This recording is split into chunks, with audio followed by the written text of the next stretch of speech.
Hello, everyone, and welcome back. News headlines in English for 31st of December. And first of all, national news.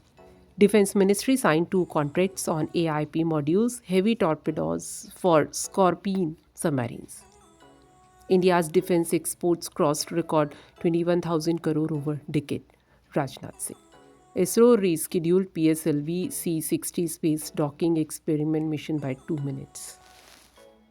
Telangana Assembly passed resolution to ask Bharat Ratna for Manmohan Singh. And now some international news. Nepal first Kherma Honey Festival 2081 concluded in Sauraha.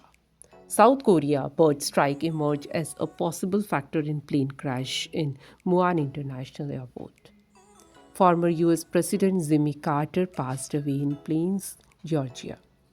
WHO chief called for end to hospital attacks in Gaza after strike.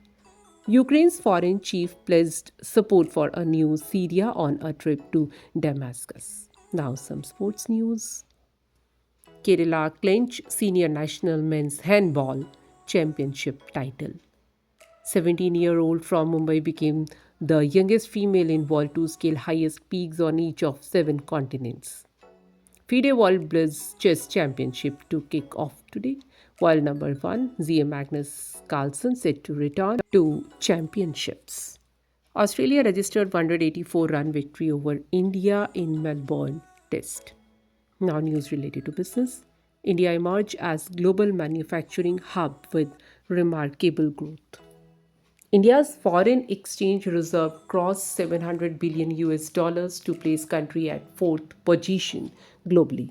FM Nirmala Sitharaman chaired pre-budget consultations with trade and industry leaders. FPI's pump in over 22,000 crore into Indian capital markets so far in December.